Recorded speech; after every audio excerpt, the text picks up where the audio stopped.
¿Sabías que el miedo es un pantano que uno mismo se lo crea? El miedo en nuestras vidas lo que hace es detenernos, paralizarnos.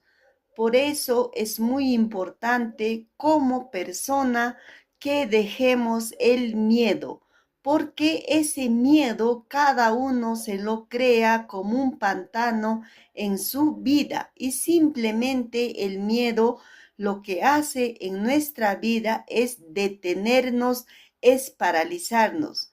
El miedo es un obstáculo que muchas personas se nos hace difícil de dejar o de soltar, pero mejor es dejar el miedo, abandonar el miedo y ir tras tus metas, tras tus sueños.